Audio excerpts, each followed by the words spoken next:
Hari ini ceramahnya semua berbentuk pertanyaan. Kalau ada waktu, Bapak Ibu bisa tanya juga. Tapi sebelum Bapak Ibu tanya, saya sudah siapkan 7 pertanyaan. Saya tanya sendiri, jawab sendiri.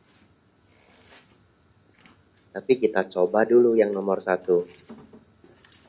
Mana tahu Bapak Ibu bisa jawab. Ya. Bapak Ibu Saudara,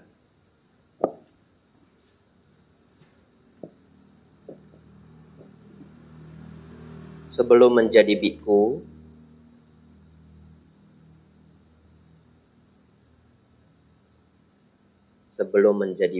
bahkan barangkali 3 tahun sebelum saya berangkat menjadi biku, saya senang sekali dana makan, Bapak Ibu. Jadi kalau saya ada di kota Medan, saya usahakan dana pagi, dana siang. Tapi kalau saya sedang di luar kota, tidak ada biku, ya tidak bisa berdana. Kadang saya ganti, saya fungsen ikan. Bapak Ibu Saudara, ketika itu setiap kali saya berdana, saya membuat 2 tekad. Tekad yang pertama, semoga saya bisa lancar menjadi biku. Karena saya tahu ingin menjadi biku itu tantangannya banyak sekali. Bapak Ibu yang mungkin belum pernah lama menjadi samanera atau belum pernah menjadi biku, tidak semudah yang dibayangkan. Bahkan ada umat Buddha yang sudah standby. Rumah sudah dijual, Bapak Ibu Saudara. Mobil sudah dijual. Jangan-jangan tabungan sudah dibagi. Terus berangkat jadi samanera, ingin menjadi biku. Tapi di tengah perjalanan muncul masalah yang besar. Mau tidak mau, tidak jadi menjadi biku. Lalu Bapak Ibu Saudara, tekad yang kedua. Tekad yang kedua yang saya buat adalah semoga setelah menjadi biku, saya selalu bisa mendapatkan guru yang terbaik. Itu tekad setiap berdana dalam hati. 2 itu. Semoga bisa lancar menjadi biku. Semoga selalu bertemu guru-guru yang terbaik dalam hati. Lalu Bapak Ibu Saudara, saat ini saya sudah menjadi samanera dan biku, kita sebut Pabajita, hampir 9 tahun. Dan kedua tekad itu benar-benar berbuah. Bapak Ibu Saudara, bahkan dulu saya diajak untuk jadi samanera di Wihara Mendut. Saya tidak tahu kalau di Wihara Mendut itu adalah tempat Sangga Pamokah pimpinan Sangga. Saya benar-benar tidak tahu. Jadi saya beruntung sekali. Begitu masuk, langsung bertemu dengan pimpinan Sangga. Kenapa beruntung, Bante? Ya, namanya dekat sama pimpinan. Kadang-kadang semua jadi gampang. Jangan dibocorin ya. Kalau kita punya harapan, kita sampaikan ke beliaunya. Beliau yes, semua yang dibawa ikut yes toh. Yang penting beliau yes saja. Semua yes. Bayangkan ketika saya samanera misalkan. Bante, saya perlu kunjungan ke Bali. Lalu beliaunya bilang, oh ya, nanti saya sampaikan ke murid saya di sana. Siapapun murid beliau yang disampaikan, pasti semuanya beres. Betul ya? Tapi saya tidak pilih Bapak Ibu. Karma yang membawa saya di sana. Dan masih tinggal di sana sampai hari ini. Lalu Bapak Ibu, panjang sekali ceritanya, saya skip. Ya. Setelah melewati banyak sekali hal, akhirnya masuk namanya LPS, Lembaga Pendidikan Sangga. Zaman dulu saya harus jadi samanera 2 minggu dulu. Lalu meditasi 3 bulan. Baru bisa masuk ke Mendut lagi, LPS 1 tahun. Di sana Bapak Ibu, benar-benar karma baik saya berbuah.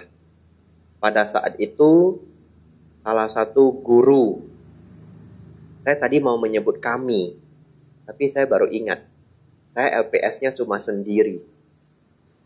Ya, dan itu hanya satu-satunya kelas sepanjang sejarah STI yang muridnya cuma 1.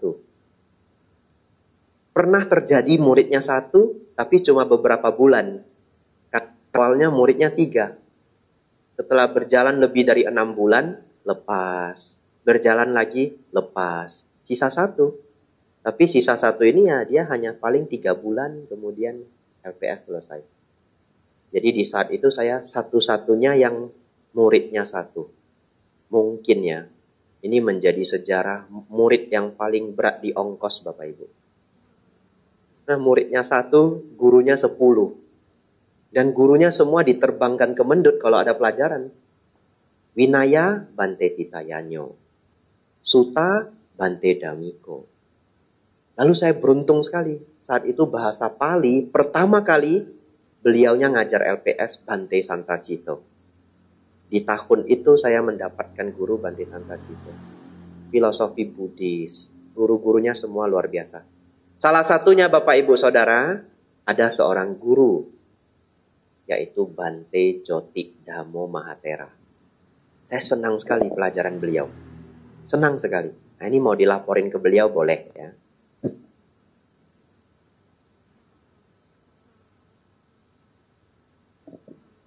Kenapa senang? Karena beliau S3 UGM, Filosofi Barat. Ya, jadi seumur hidup saya itu belum pernah belajar dengan orang yang lulusan S3 UGM. Jadi kalau beliau ngajar itu saya serius sekali. Dan beliau selalu memberi pertanyaan. Dan pertanyaannya sangat sulit. Dijawab apapun salah. Apapun salah. Lalu dikasih petunjuk, baru bisa benar. Ya. Bapak Ibu Saudara, baik. Di antara banyak pertanyaan yang pernah saya dapat, hari ini ingin saya bagi 1. Ya. Coba, ada nggak yang bisa menjawab? Kecuali sudah nonton ceramah saya di provinsi lain ya. Ya, itu namanya ketemu buku kisi-kisi. Begini, ini mulai ya. Ini pertanyaan beliau. Bapak Ibu Saudara, di dalam ajaran agama Abrahamik. Apa itu agama Abrahamik? Agama Abrahamik itu adalah agama yang berkembang dari awal mula seseorang, secara sejarahnya itu dari awal mula seseorang yang bernama Abraham. Ya, tapi cerita lengkapnya Bapak Ibu silahkan baca sendiri di internet. Karena saya tidak menguasai histori dari Abraham. Bapak Ibu Saudara, ajaran agama Abrahamik itu adalah agama Yahudi, agama Kristen, dan agama Islam. Baik, ini pelajarannya. Jadi ini kita masuk ke akademik. Nah, apa bedanya akademik? Kalau kita masuk ke akademik, maka membandingkan agama itu adalah bagian dari studi. Bapak Ibu kalau kuliah di UGM ada studi, sekarang namanya diganti, tapi dulu namanya studi perbandingan agama. Ya, jadi kita hari ini suasananya perkuliahan. Baik. Di dalam ajaran agama Abrahamik,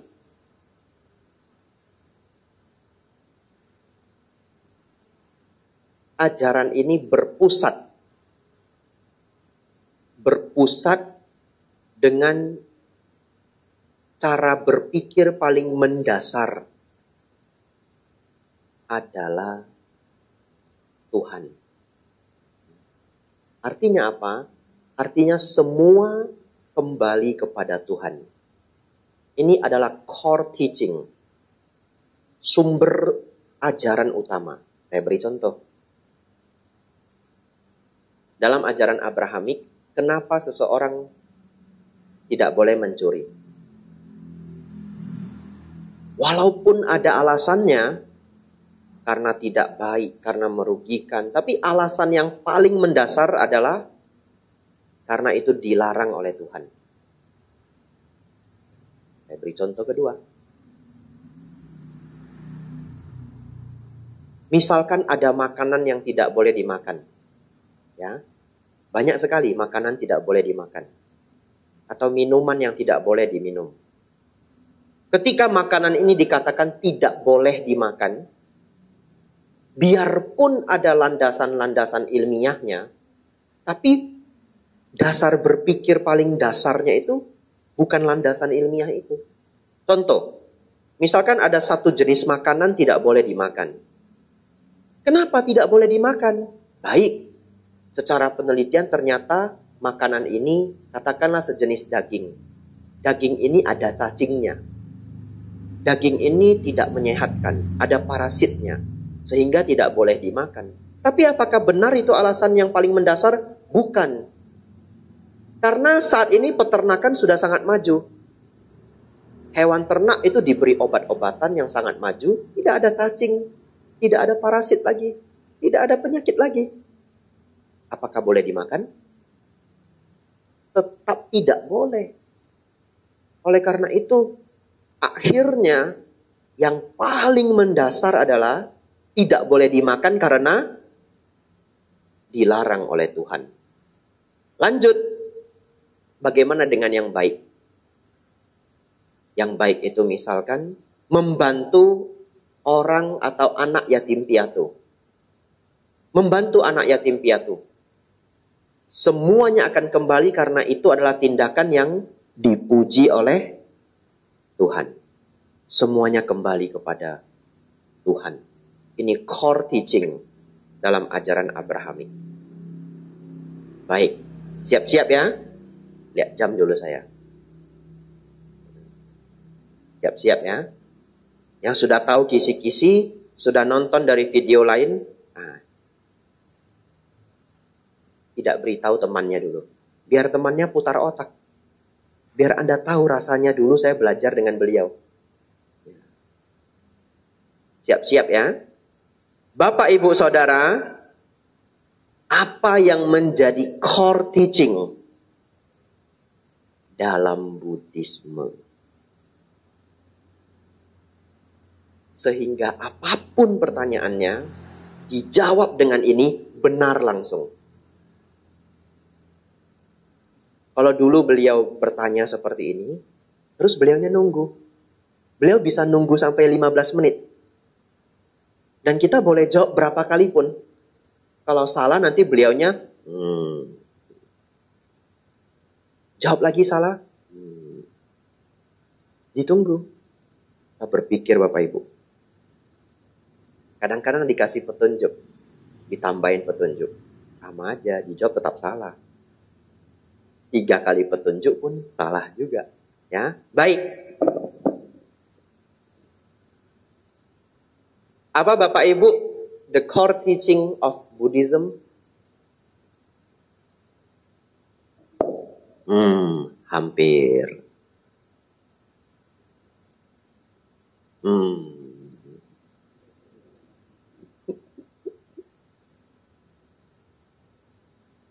Harus yang paling mendasar. Hampir aja nggak boleh. Hampir itu sudah hampir benar. Tapi hampir pun nggak boleh.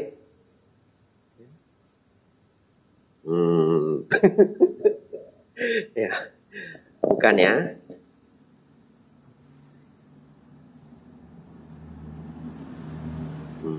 Hampir.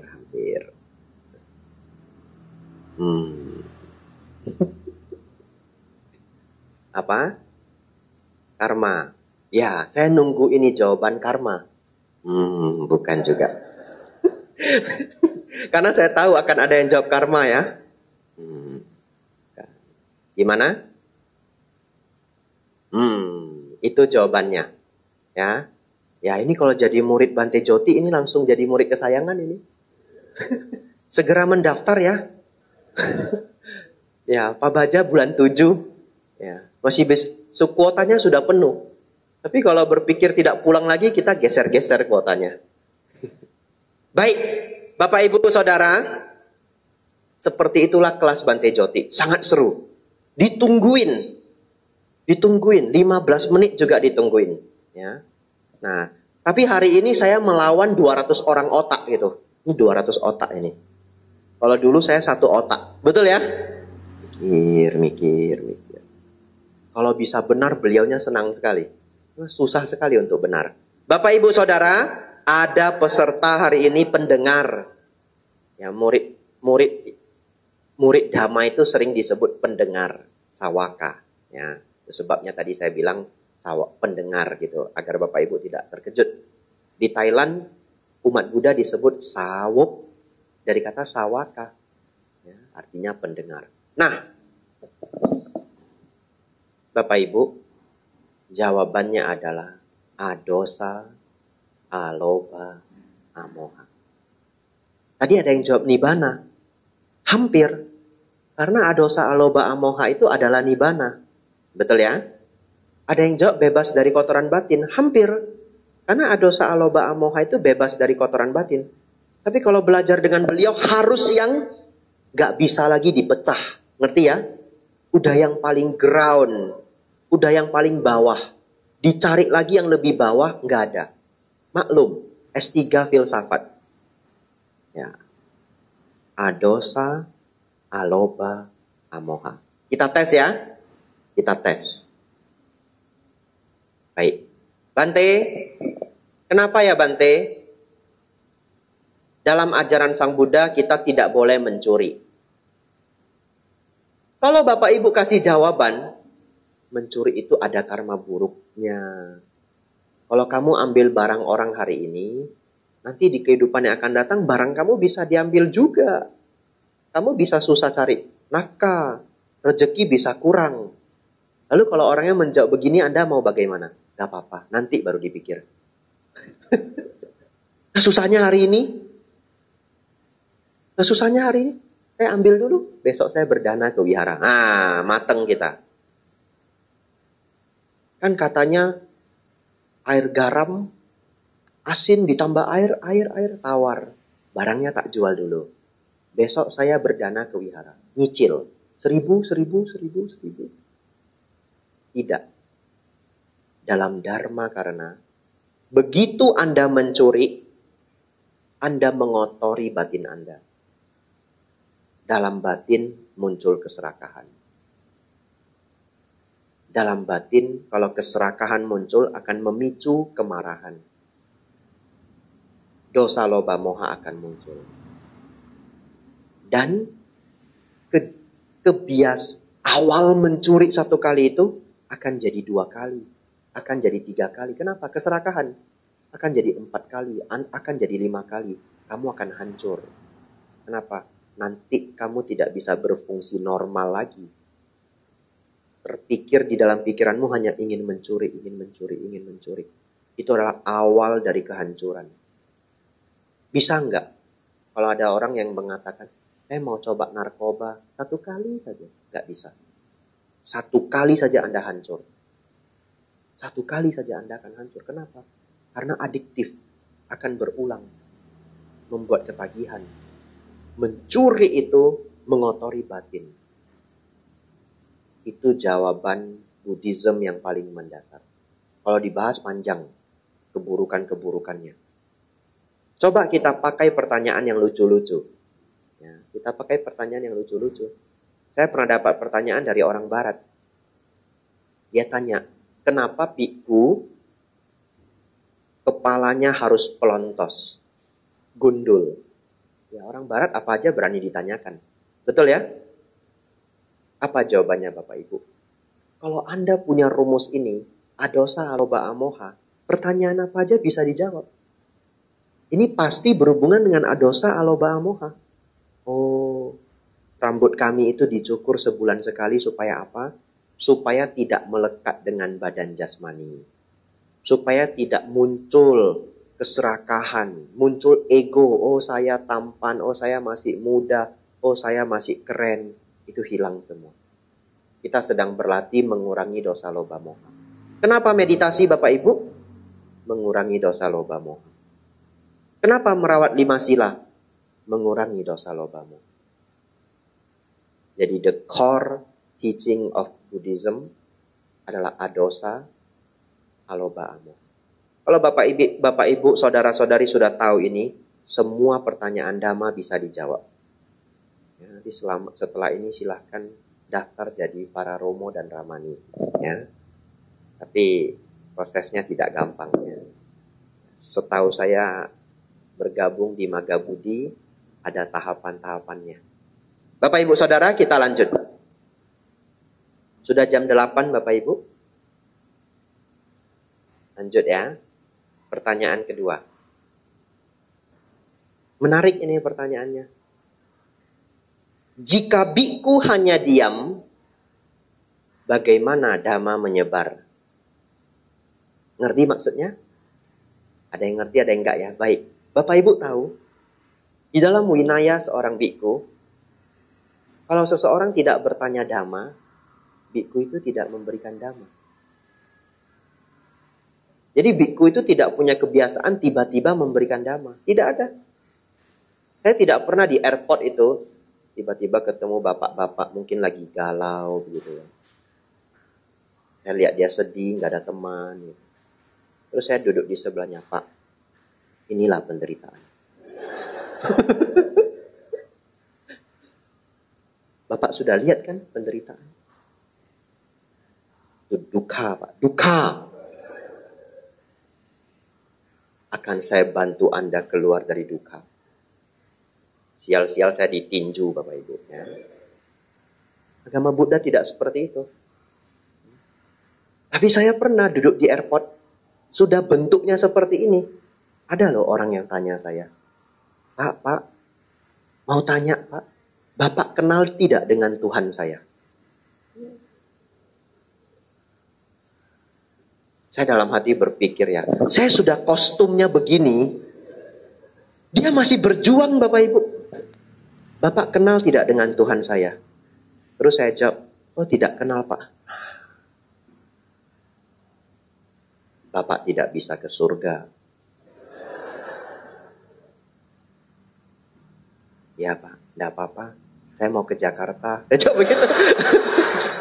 Ya. Tapi akhirnya kami ngobrol, ya. Dia kepengen tahu kenapa ini orang mau jadi biksu gitu. Ya. Jadi Bapak Ibu Saudara, biku itu kan kebanyakan diam. Kalau tidak ditanya dharma. Jadi kalau Bapak Ibu jemput biku dari airport ke wihara, Anda tidak tanya dharma, bantenya tidak bahas dhamma. Anda jangan bingung. Lah bante kok nggak bahas dhamma ya? Bante kok malah nanya saya, anaknya ada berapa? Tinggalnya di mana Bu, Pak? Gitu. Kegiatannya sehari-hari apa? Itu karena nunggu ditanya. Baik Bapak Ibu Saudara, jika biku hanya diam, bagaimana Dhamma menyebar? Bapak Ibu Saudara, Dhamma menyebar karena para biku mempraktekkan Dhamma dan Winaya. Uniknya, ketika para biku mempraktikkan Dhamma dan Winaya, membuat ketertarikan bagi orang lain. Saya ambil kisah di zaman Sang Buddha, Bante Asaji. Ya. Bante Asaji sudah mencapai tingkat arahat, kemudian beliau jalan Pindapata. Jadi beliau tidak dalam rangka mencari murid. Tapi di sana ketemu pemuda Sariputta, belum menjadi biku Sariputta. Pemuda Sariputta. Melihat beliau begitu anggun berjalan, muncul ketertarikan muncul rasa penasaran. Ditanyalah, oh Pertapa, saya melihat Anda begitu anggun. Bolehkah saya tahu Anda belajar apa? Lebih kurang begitu ya. Beliau menjawab, saya belajar Dhamma dari Sang Buddha Gautama. Oh, bolehkah Anda ajarkan saya ajaran yang Anda pelajari? Bante Asaji sudah ditanya saja, belum mau jawab. Beliau menjawab apa? Ajaran beliau begitu mendalam. Sulit untuk saya membahasnya. Lalu pemuda Sariputta minta lagi, ajarkanlah saya walaupun sedikit. Akhirnya Bante Asaji yang saat itu sudah mencapai arahat mengucapkan satu ajaran. Secara singkat, lebih kurang adalah segala sesuatu yang berkondisi adalah tidak kekal. Segala sesuatu yang berkondisi adalah tidak kekal. Kalau di Thailand, saya belajar dulu dalam bahasa Thai, penerjemahannya berbeda kalau di sana. Makanya tadi ketika menerjemahkan saya pakai kata lebih kurang. Kalau di Thailand itu, สิ่งใดสิ่งหนึ่งมีความเกิดเป็นธรรมดา สิ่งใดสิ่งหนึ่งมีความดับเป็นธรรมดา. Artinya apa? Segala sesuatu secara alamiah memiliki kemunculannya. Segala sesuatu secara alamiah memiliki kepadamannya. Begitu ya? Kalau bahasa Thainya nggak benar, Bapak Ibu juga nggak tahu ya. Pasrah saja ya. Ya, Bapak Ibu Saudara, mendengar satu kalimat itu, pemuda Sariputta sangat tergugah dan bahkan mencapai tingkat Sotapanna. Lalu mencari temannya, pemuda Moggallana, beliau berdua menjadi murid Sang Buddha. Dan akhirnya menjadi tangan kanan dan tangan kiri Sang Buddha. Murid paling unggul di dalam sejarah kehidupan Sang Buddha. Biasanya ada di altar ya, sebelah kanan, sebelah kiri. Di sini ada enggak? Ya, ada ya Bapak Ibu Saudara. Sebelah kanan, sebelah kiri. Setiap saya membahas Bante Sariputta dan Bante Moggallana, guyonan saya selalu sama, template di setiap tempat ya. Kenapa? Bante Sariputta dan Bante Moggallana wajahnya sama Bapak Ibu. Wajahnya sama ya. Ya. Supaya gampang produksinya ya. Jadi kalau kita ke Thailand, kita mau cari Rupang, Arca, Bante Sariputta, Moggallana, mereka jejerin itu banyak sekali.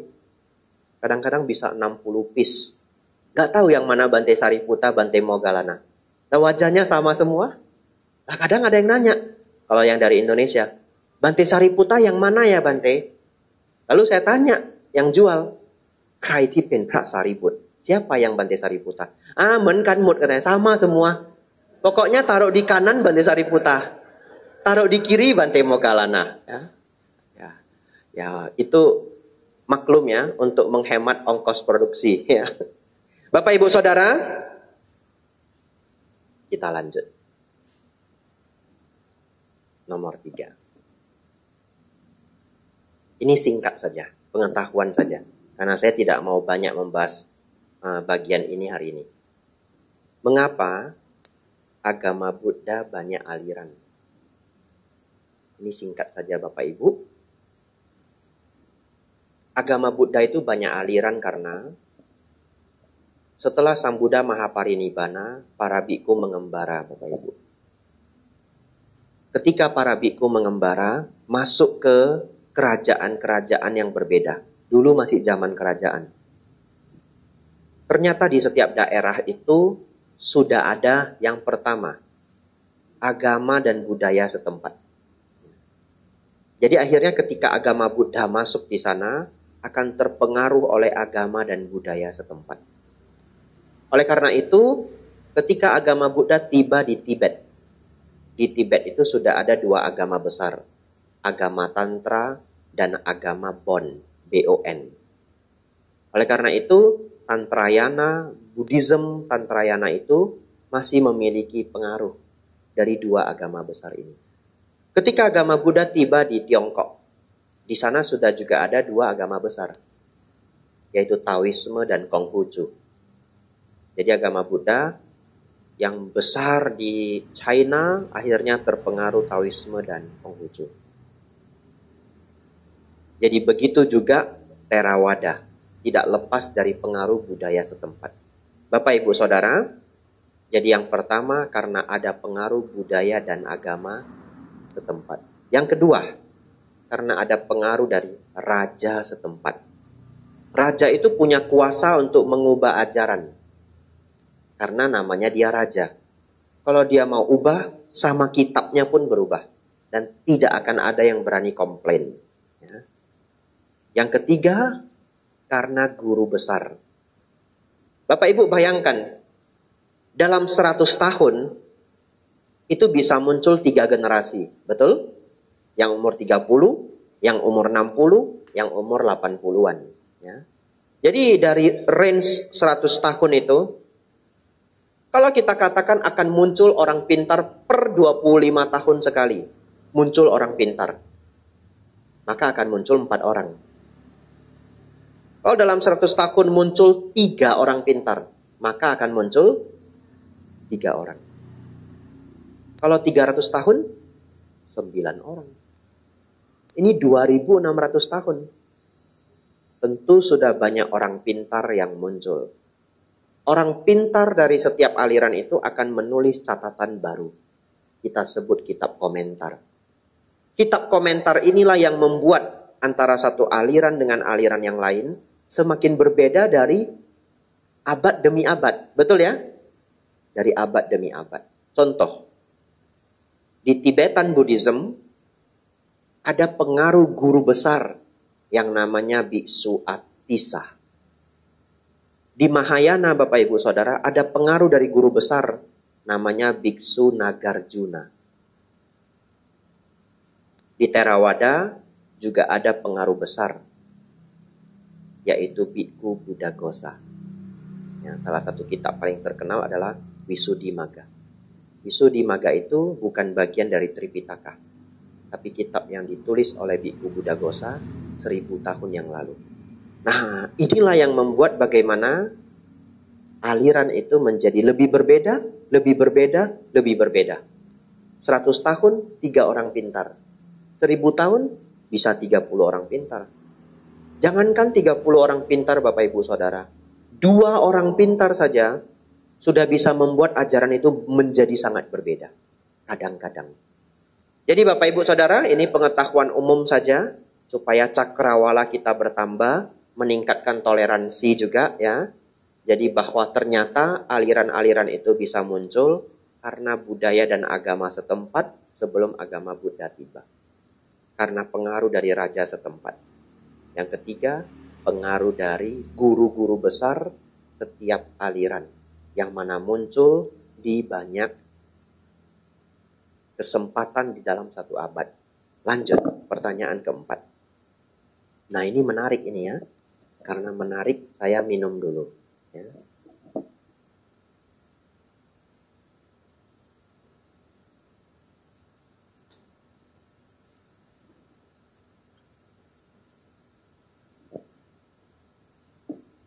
Baik Bapak Ibu Saudara, ini bagian yang menarik.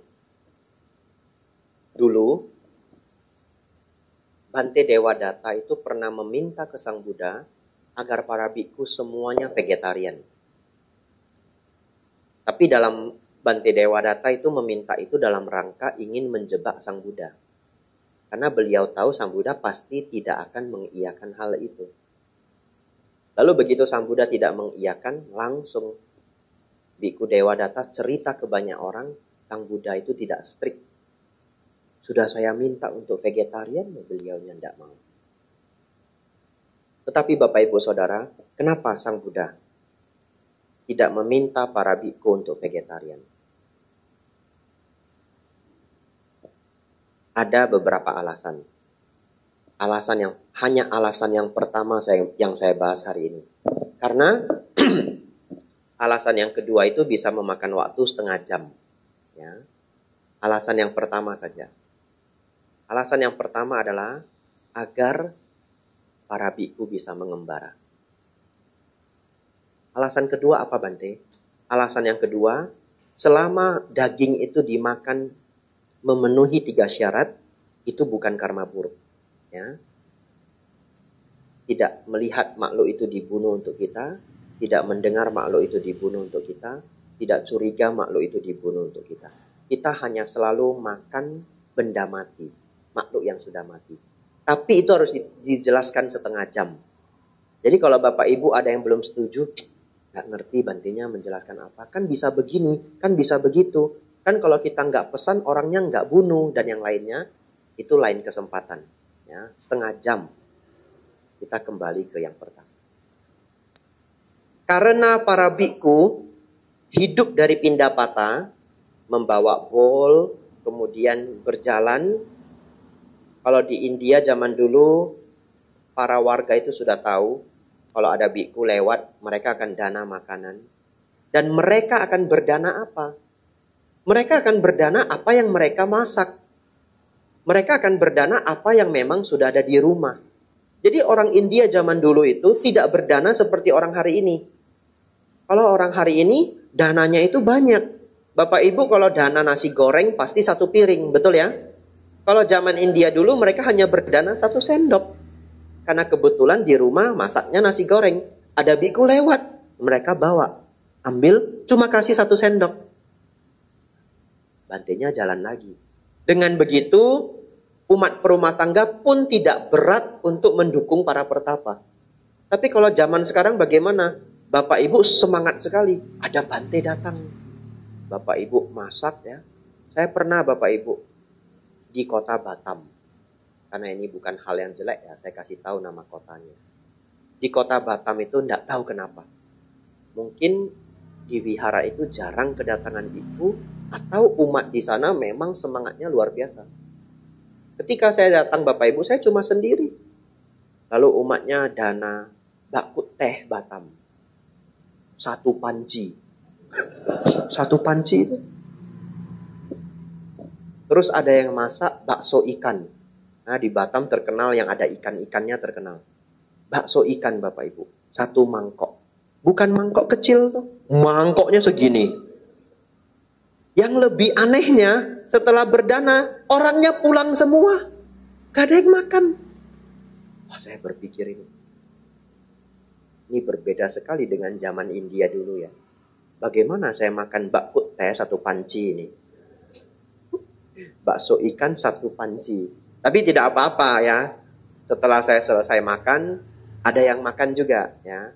Beberapa umat pulang, kebanyakan pulang, tapi masih ada karyawan wihara.